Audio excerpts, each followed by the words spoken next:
He's smiling. Okay. Now this is scary. No, no pressure. No, just no kidding. No pressure, okay, no pressure. All right, so today is June 1st, 2015, and who are we here with? Can you introduce yourselves for me? I'm Willette Stratton, formerly Baglin. And who's your companion here today?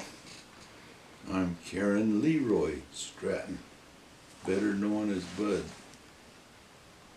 All right. And the two of you were both from Sacramento originally? Sacramento, Yes, Sacramento. Both born and raised here in Sacramento. Fantastic. And you went to Sacramento High School, is that correct? Yes. We did that. Okay, and can you tell me what years you were at Sacramento High? No. Graduated in 51. I'm trying to count backwards here. 50, 49, 48. And the two of you graduated the same year? Mm-hmm. Awesome. We walked down the aisle at our graduation together. Memorial Auditorium. Awesome. 1951. I gave him an opportunity to walk with someone else, but he wouldn't. He wanted to be by your side. Yeah, that's sweet. Been there ever since. Awesome. What's your birth date, Uncle Bud? June 26, 1932. Aunt Willette? November 29, 1932. And Aunt Willette, can you tell us a little bit about maybe some of the hobbies or things that you did for fun growing up as a young girl and as a teenager? Growing up, I think one of the first things I really remembered having was a sidewalk bicycle, and that was exciting. Other than that, we didn't really do that much. We played kick the can at the corner with the kids. We did that. That was fun. Went to the Oak Park Theater with my father on Friday nights.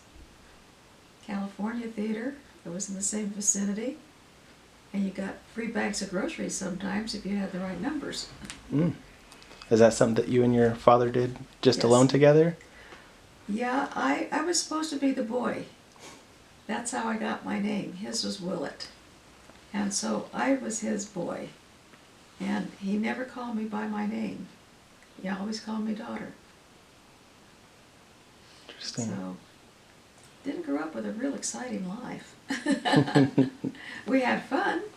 Sounds like you had some fun But, things. I have an older sister and a younger brother, and we pretty much did our own thing, though. I had my first job when I was 14. I had a drive-in at made milkshakes, did the cooking, did the cleaning and all that in the place. And then I went big time. I worked downtown at Cressus.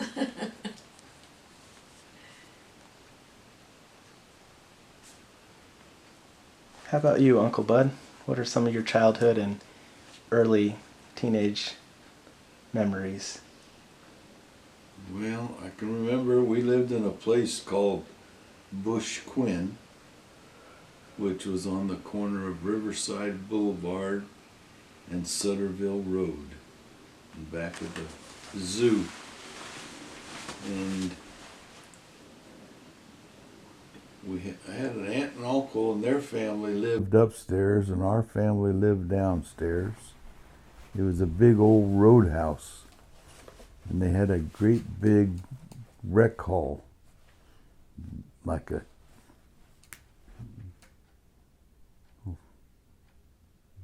big old hall. And I had one of those pedal cars, and I'd go round and round and round in that pedal car. That's my first real memories of anything, was in that big old house. My dad got a car, went out to see the car, and I couldn't get up on the running board. It was too high.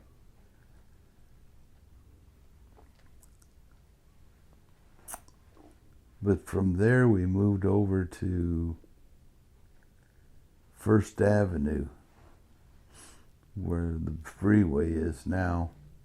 There was a lumber yard next door. And I like to stand on the porch and throw rocks at this lumber yard.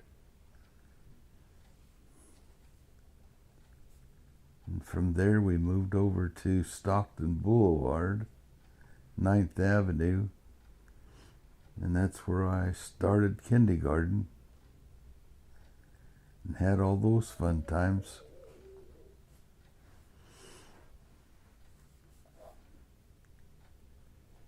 So when did the two of you meet? What was your first meeting?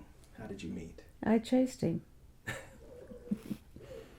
We were in, just before high school was out for the summer, you went through your classes for the next year. And that was the first time I'd seen him. And then when school started in September, we were in an English class together.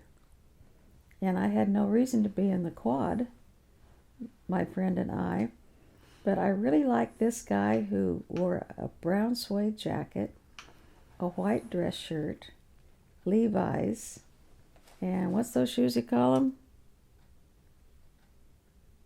Well, you can tell our memory here. No, anyway. Florsheims, weren't they? Anyway, the good shoes I liked. I thought it was pretty good. They're always polished up nice. So, but I chased him. I admit it. And then we had fun in English class.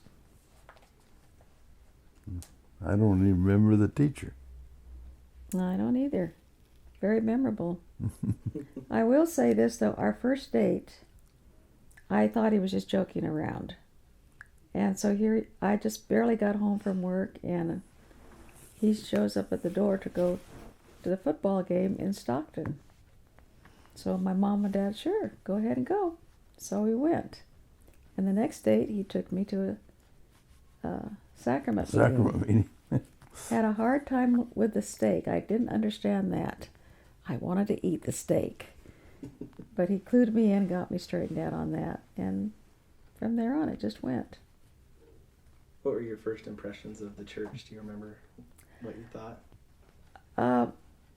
I attended the Lutheran church before that. And so there were some differences, a lot of differences actually.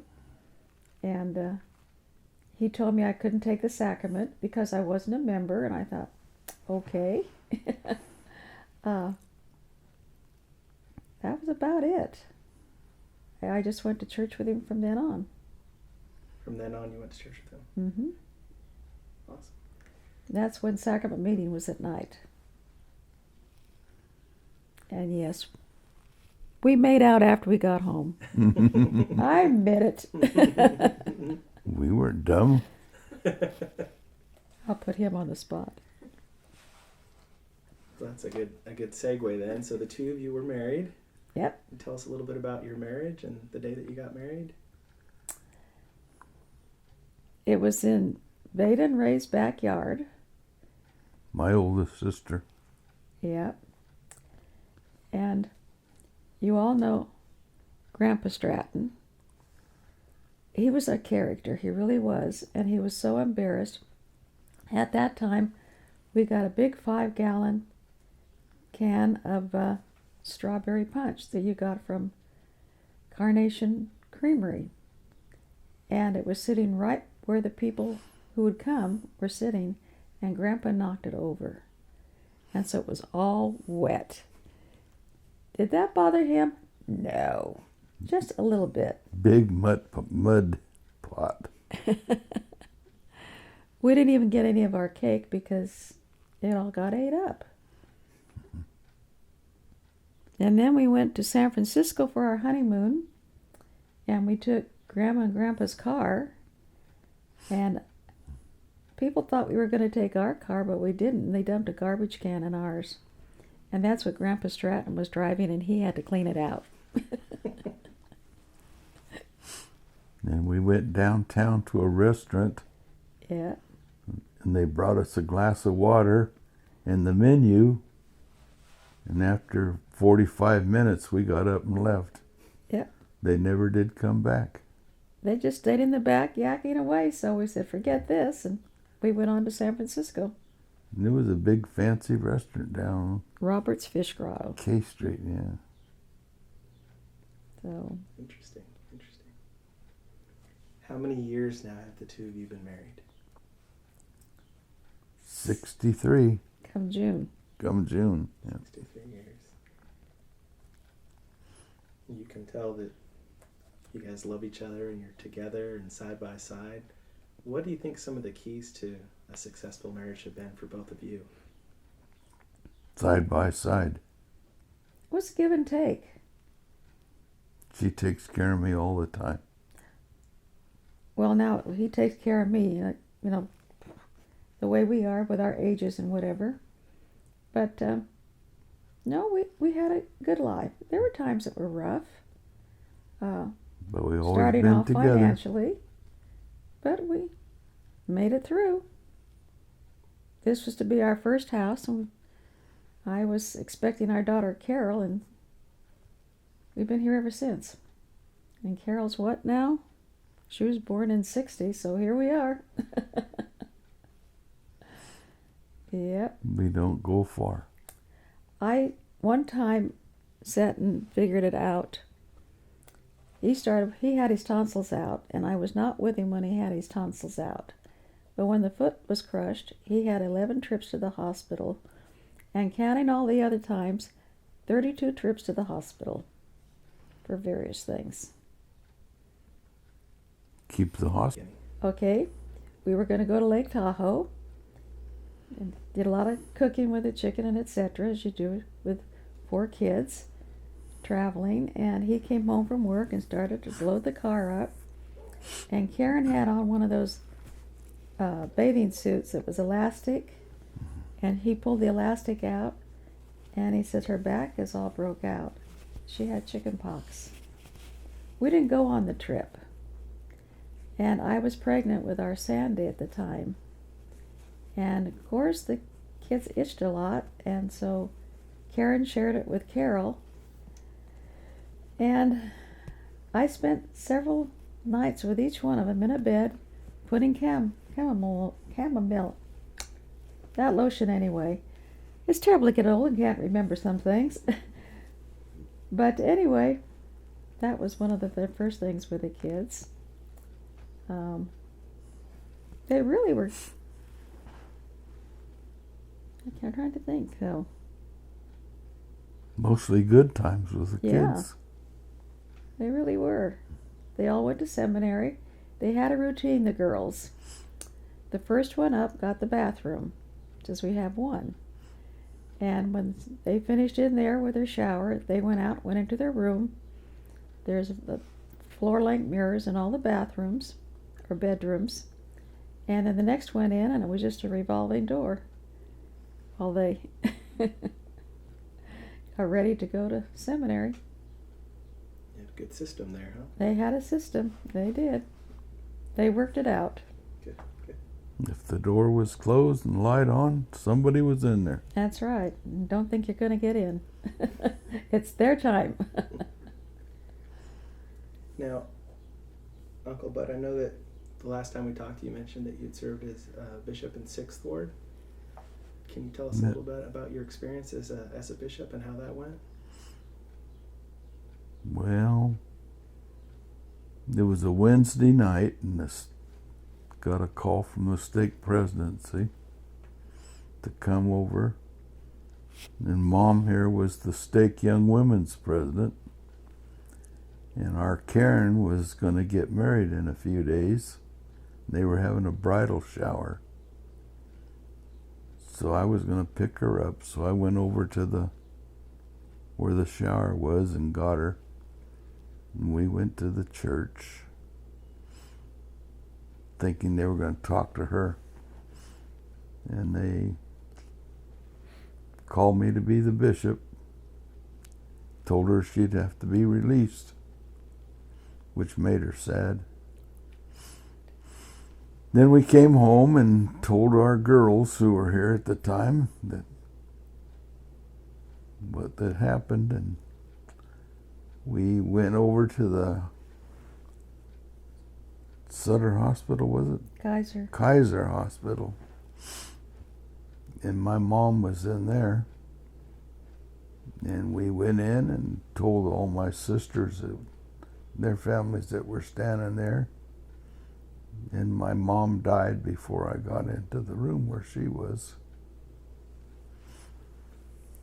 But when you did get into the room, Al was sitting outside. Evelyn was with her and Veda. And I told Al. And he mentioned that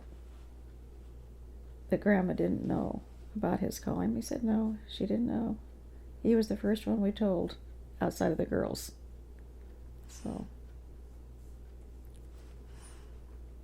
How long did you serve as bishop for? 6 years. 6 years. I know that can be a very, very demanding, very challenging calling. How did you balance being a husband and a father and bishop? What were some of the keys to success doing those three things for you? It was always fun. They knew my schedule. And of course, I worked out of town a lot at that same time. There were many days I'd be working up in Reno, come back down here in the evening and do interviews and what had to be done, then I'd go back to Reno. But when I got to go to Reno with him, it never failed.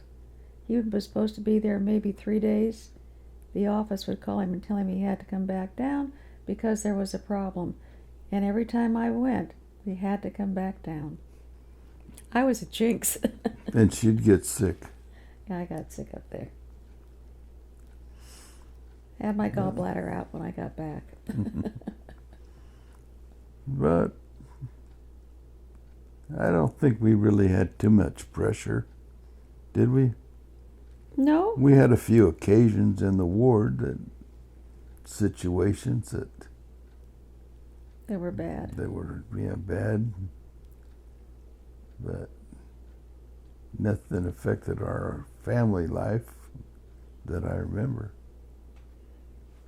The only time, and I won't go into the details for Ed, that it was a really bad situation with a couple of families. And it was really funny in the house. It was like it was dark. It was not comfortable in our own home because he was under so much pressure. And when it finally was resolved, that feeling went away. The house became our home again. But until that was taken care of, Satan was just really having a good time. Yeah.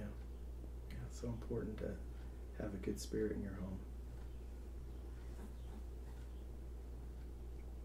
And you've been in this home since 1950? Mm-hmm. Was it 50? That's 57? 59. We moved in, was it October 59? Because Carol was born in 60. Okay. March of 60. Yeah. Uncle Bud, I remember the last time that I was here, you told that story about going outside and what your mother told you when the big light went off. You mind telling that story again for us? Yeah, our house on 49th Street, as you come out the back door, you went into a porch area and then you went down 6 or 8 steps to a landing, and then it turned and went the other way 6 or 8 steps. And my mom and Nancy and myself were standing on that landing having a conversation, and all of a sudden the sky just lit up to the southwest of us, and we stood there looking at the sky, and all of a sudden it faded away, and my mom says, "Now that's the way the sky's going to look when the Savior comes."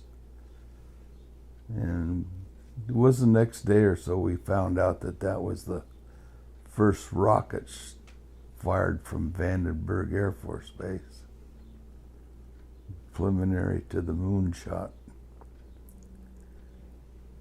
But it was a interesting evening watching that. And it stayed up quite a while.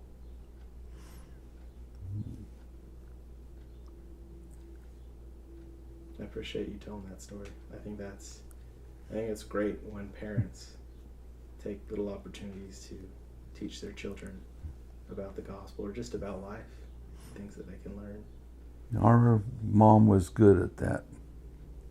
She would take every opportunity to relate it to some gospel principle.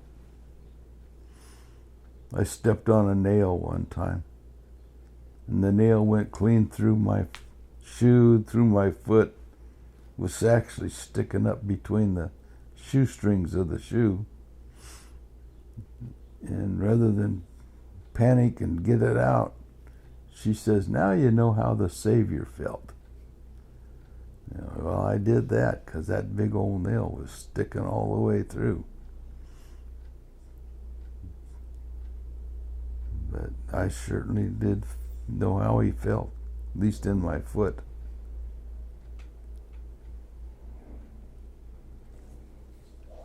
That's a great story. Can you tell us a little bit about your life now? What life is like now and what you do together? What life is like now? It's rough when you can't drive. I lost my license 12 years ago. And then when he lost his, it became, oh dear, now we have to get people to take us, which your grandma and grandpa, Evelyn and Al, took us. Al said that we became his priority. And he did. Whenever we went to Nancy's, he did all the driving. Up to that point, they would rotate, he and Bud. And we had some good times going over there and some laughs. And I got to tell on Evelyn and Al on this one. Every time we'd be coming home, Ev was always concerned about the traffic, which I was too, because usually we came home in heavy traffic.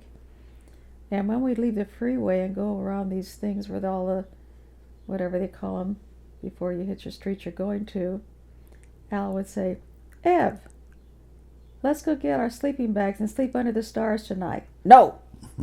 At the interchanges. And then he would say then, not all the time we'd say this, "Well, let's run around naked at home." And he had us in stitches all the time. He really did. Even when we'd play games, but that's a little story on them.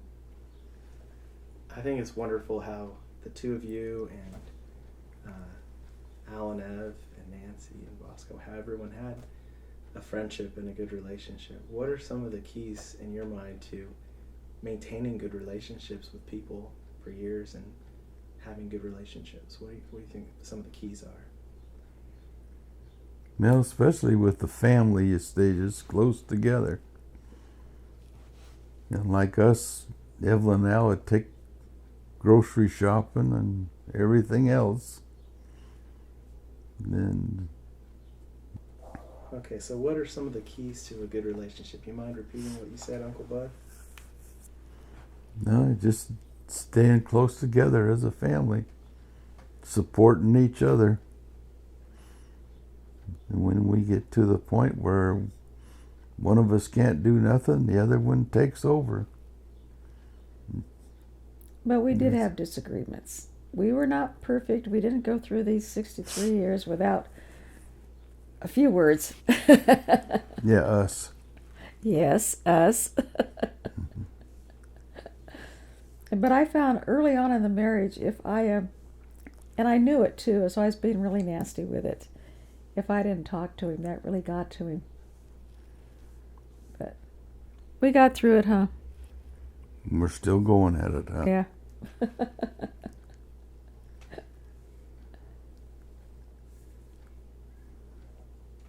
It's fantastic.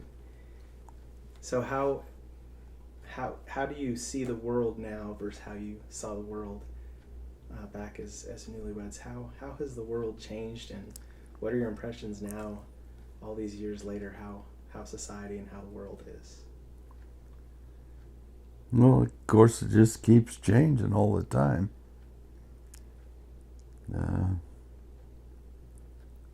For me, when I think back as a teenager, I didn't realize how easy we had it at that point in time.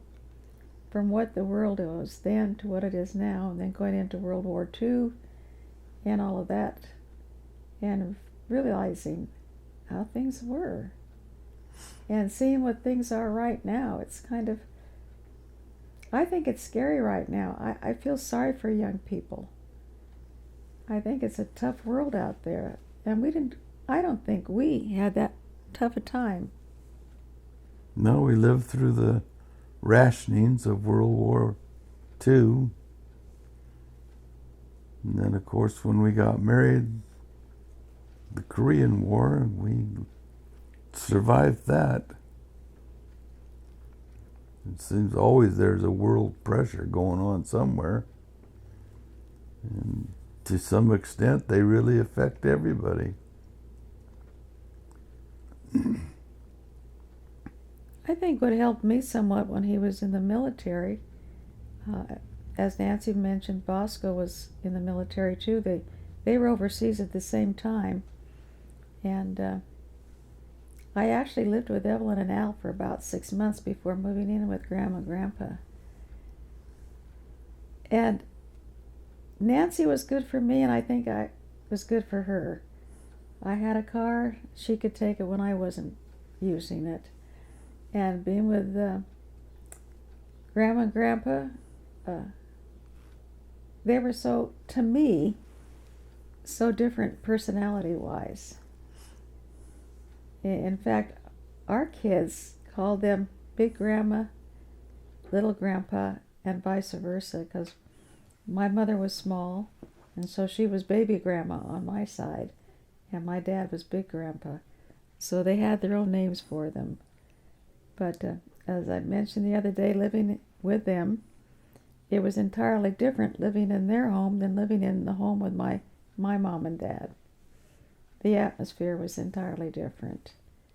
And Grandpa was just a kick in the pants. He was so funny.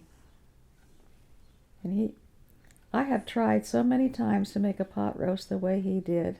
It's ridiculous. But I could never succeed.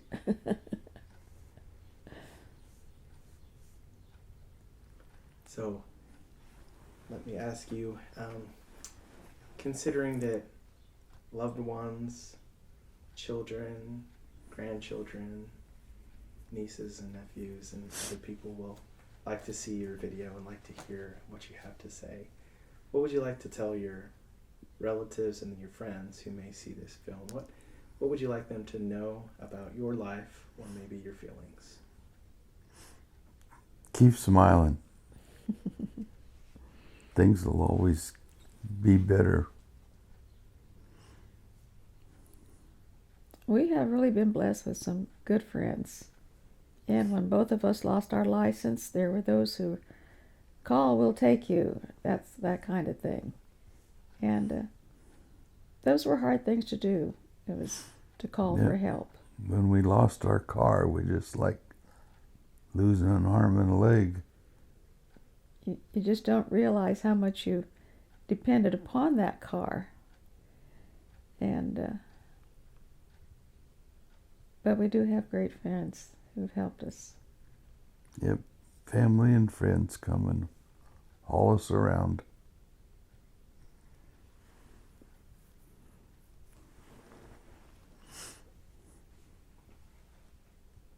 Grandpa Stratton was a special man in many ways, and this was over when they lived on the alleyway of P Street. And on Sunday we always had a big dinner. And then one Sunday he got up, and I can't remember if it was gravy or watermelon juice. He poured it on my head. Well, that started it. The fight was on. And he did that just about every Sunday, and we'd end up out in the backyard with a hose, squirting each other. But that was the way he was. He was just fun.